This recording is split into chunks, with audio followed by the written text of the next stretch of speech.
Fala nação Santista, eu sou o Rafa de Santos Daily, sejam bem-vindos aqui a mais um Dailycast. E eu amo fazer Dailycast, sério, se tem uma coisa que eu gosto de fazer é podcast aqui pro Santos Daily. E eu fico muito feliz em estar gravando aqui pra vocês, né, já é o programa de número 6. Eu sei que a frequência não tá tão boa, né, a gente posta podcast em uma semana, depois pra sair o outro demora um pouco. Isso é porque a gente está programando, né, alguns outros quadros também, né, caso você esteja nos acompanhando pelo YouTube, você sabe como é, né, porque a gente tem um ouvinte pelo Spotify, né, por outras plataformas, mas o Santos dele também tá com um canal no YouTube e a gente também tá programando aí outros vídeos, outras coisas para saírem. E no momento podcast a gente ainda não tem uma data definida, né? Se vai ser toda semana realmente. A gente ainda tá programando isso em relação às datas, mas no momento não tem nada fixo. Bom, tendo algo fixo ou não, estamos aqui, né, para gravar o Dailycast de número 6, como eu havia falado. Hoje eu não sei se o programa vai ser tão longo como a última vez deu mais de 30 minutos. Hoje iremos falar sobre temas que são bem delicados, temas que estão em alta, né, na boca da torcida santista aí nas últimas semanas, nos últimos dias. Hoje iremos falar sobre a hashtag Fora Gesualdo, iremos falar sobre a extensão de contrato do Soteldo e iremos falar sobre a famosa falta de intensidade. Vamos começar então com o primeiro, vamos falar sobre Fora Gesualdo? Bom, eu coloquei Fora Gesualdo em um dos tópicos para falar devido ao clássico, né? O clássico alvinegro teve a vitória do Corinthians por 2-0 e naquele mesmo domingo, né? O jogo foi no domingo às 11 da manhã. Naquele mesmo domingo, no resto do dia, eu mexendo no Twitter, encontrei não só uma vez, mas diversas vezes a hashtag Fora Gesualdo e torcedores pedindo a saída dele. E eu olhei aquilo e eu pensei, caramba, tá, ok. Direito de expressão, cada um tem sua opinião, beleza. Mas sério que estão levantando um movimento contra o treinador na quarta partida dele? Com 4 jogos estavam pedindo a cabeça do Gesualdo? É sério isso? E eu olhei aquilo e percebi que, cara, isso é um problema não só da torcida do Santos, mas das torcidas brasileiras, né? Eu acho que ser técnico no Brasil virou uma piada, né? É um cargo que exerce muita pressão, então você tem que saber lidar com a pressão. Se você perder um jogo importante, já vai ter torcedor contestando sua permanência. E se você vier numa sequência de 3, 4 derrotas, com certeza você não tem muito futuro no clube.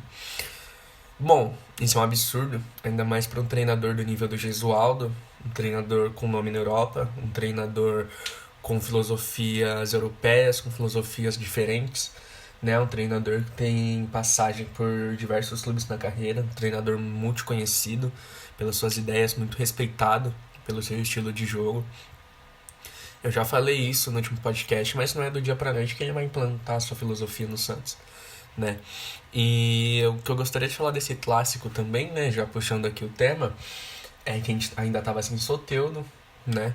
Estávamos sem Sanches, estamos ainda sem Marinho no DM, né?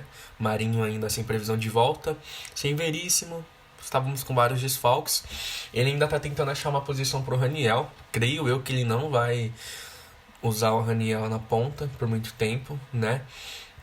Se bem que no último jogo, na vitória por 2-0 contra o Botafogo, mesmo com o Soteldo, ele insistiu com o Raniel na ponta, né? Mas enfim, um jogo cheio de desfalques, com o rival em alta, né? Vindo de também um trabalho novo, no caso do Thiago Nunes, vindo com um elenco completamente recheado, né? Eu até comentei isso com alguns amigos. A diferença do Gesualdo pro Thiago Nunes, ok, ganhou quem foi melhor, isso não tenho o que falar, né?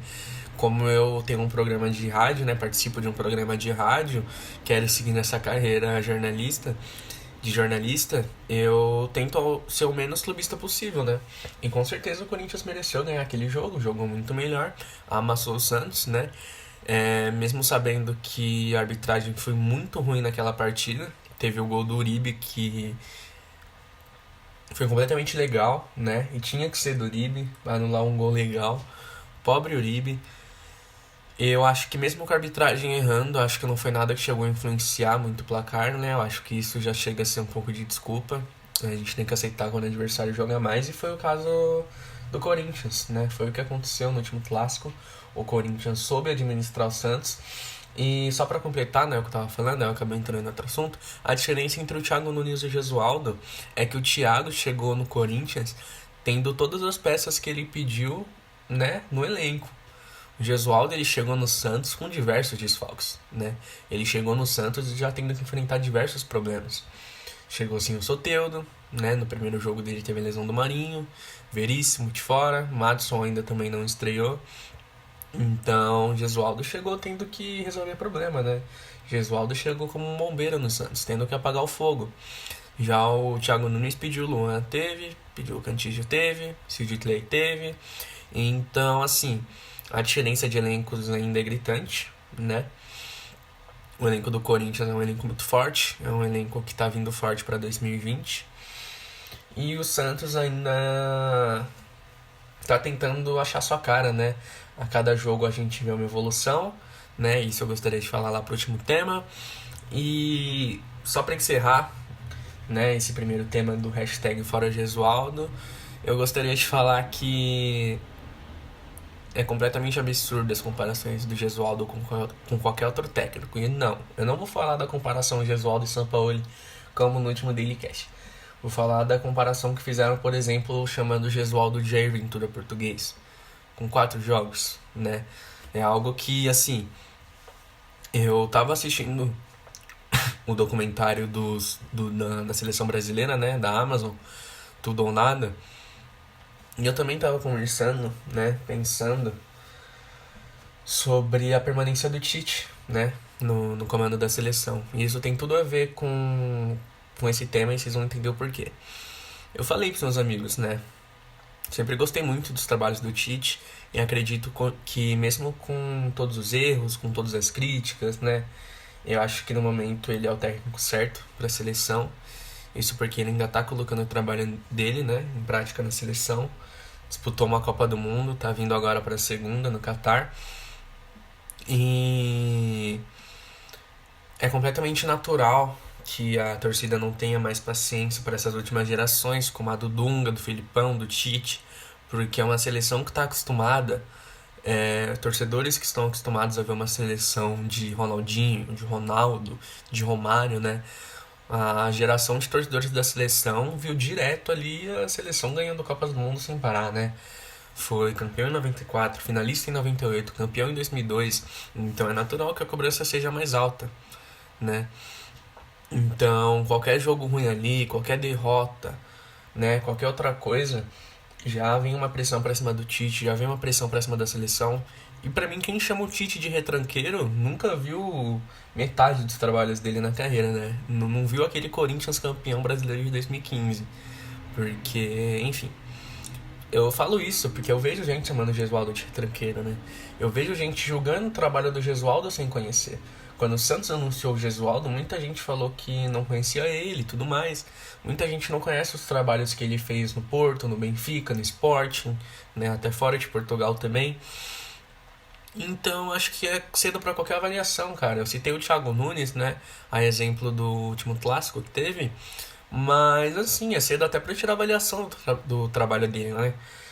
Luxemburgo no Palmeiras, pô, como é que tá o trabalho dele? Não tem como avaliar, cara. Tá muito no começo. Assim como o do Thiago Nunes, assim como o do Gesualdo. Assim como o trabalho de qualquer outro técnico que tenha 4 jogos ou menos. Isso é completamente absurdo, você tentar tirar uma conclusão de um trabalho, você tentar avaliar qualquer coisa com tanto pouco tempo de experiência. Apenas 4 jogos, né? Teve o quinto agora contra o Botafogo, a vitória por 2-0. Isso eu vou deixar para falar um pouquinho mais lá no último tema, né? Sobre falta de intensidade.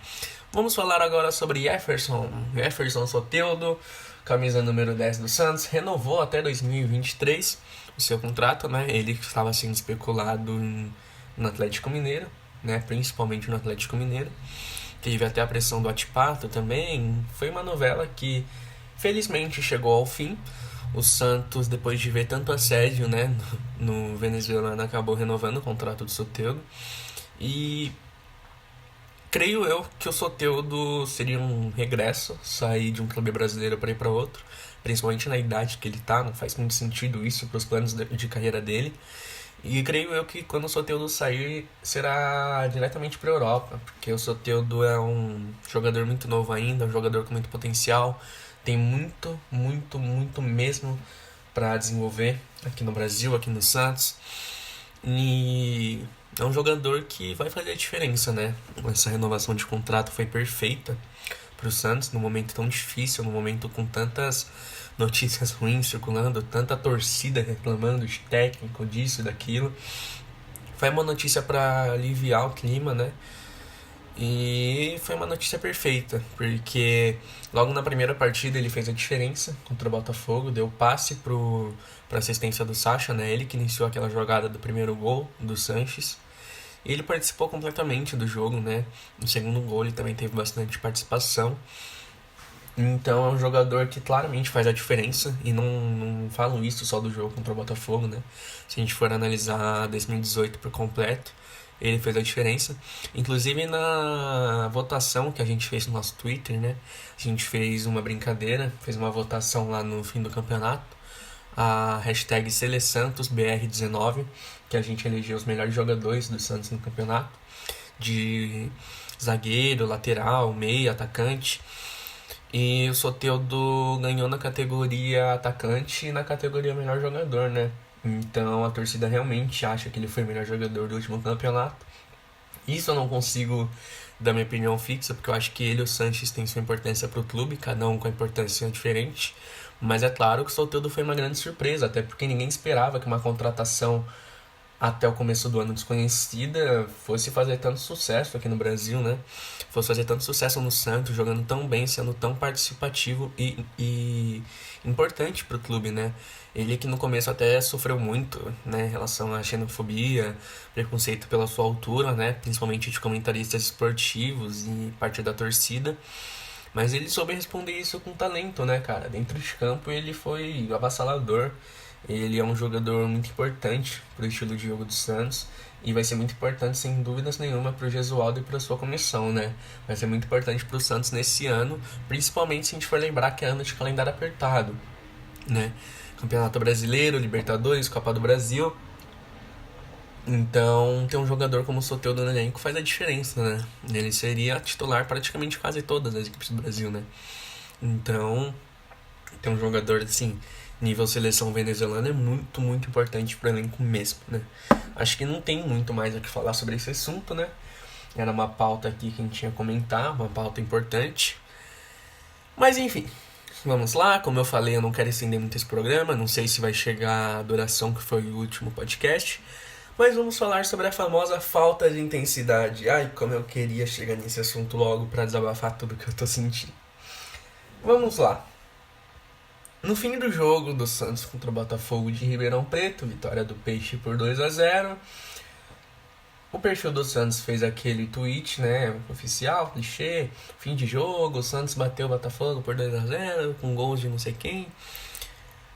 Aí chegou a torcida, foi fazer os comentários, e lendo alguns comentários, eu vi comentários como vergonha, como você tem que melhorar muito, cria vergonha na cara, futebolzinho medíocre, né? E não é de torcedor de rival esse tipo de comentário, é de próprio torcedor de Santos. Então, imagina você comentar esse tipo de coisa logo depois de uma vitória, né? Imagina se fosse uma derrota. Bom, grande parte da torcida alega fazer essas críticas por causa da falta de intensidade, né? Ah, o Santos ganha, o Santos faz isso, faz aquilo, mas não tem intensidade. É um time muito preguiçoso, um time que não ataca, um time que, sabe, só quer controlar o jogo, retranqueiro, e isso, e aquilo. Vamos lá. Primeiramente, eu gostaria de citar a fala do Luiz Felipe numa entrevista coletiva. Ele falou que o Gesualdo pediu pro elenco não se desgastar, né? Não jogar com tanta intensidade, jogar pra cima, jogar com pressão, marcando em cima, Porque, querendo ou não, esses primeiros jogos estão sendo meio que uma pré-temporada para o Santos, né? O Santos que não realizou nenhum amistoso antes de começar o Campeonato Paulista. O Santos não fez pré-temporada, não fez jogo treino, né?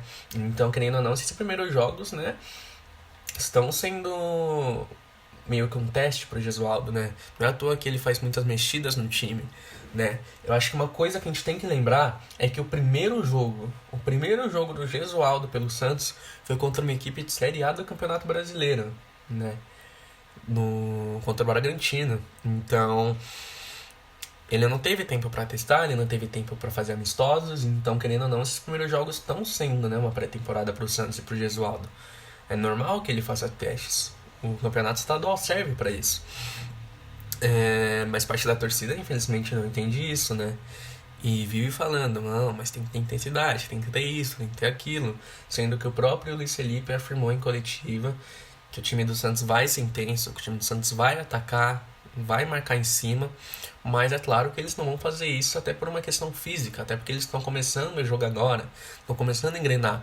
E é nítido você ver uma evolução nos jogos do Santos. Pega o primeiro jogo que eu acabei de citar contra o Bragantino e pega esse último contra o Botafogo. Ai, mas ganhar de 2-0 do Botafogo é uma vergonha, devia golear, o pior time do campeonato, e isso. Cara, é o quinto jogo, calma. Não exija muito de um treinador que acabou de chegar, né? Sempre apertando essa tecla, porque parece que não entende, né? Já acho que o segundo podcast que eu tô meio que repetindo as mesmas coisas e a torcida continua, né? Eu queria que pelo menos toda a torcida do Santos pudesse ouvir os meus podcasts, né? Sei que não é todos que ouvem, né? Mas você que tá aqui ouvindo e, sei lá, talvez pense com essas coisas que eu tô falando sobre o Gesualdo, cara, tenta mudar sua cabeça, tenta pensar que é um trabalho que está no início, tenta pensar que ele acabou de chegar, que ele ainda tá colocando as ideias de jogo dele, né? E tudo isso que a torcida fala sobre intensidade é por causa do Sampaoli. A gente tem que assumir isso.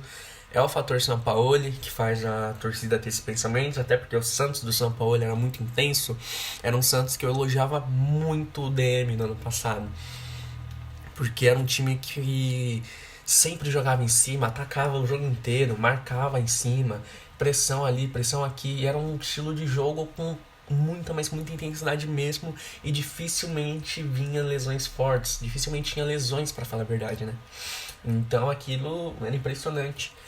E toda essa intensidade que o Santos de São Paulo fez, né, goleando o Flamengo, fazendo grandes atuações, engolindo o Palmeiras na Vila, pô, toda essa intensidade que contagiava o torcedor, a gente ainda não vê nos primeiros jogos do Gesualdo. E é completamente normal e plausível isso, né? Porque os mesmos torcedores que falam, ah, mas o São Paulo tinha intensidade, mas o São Paulo atacava.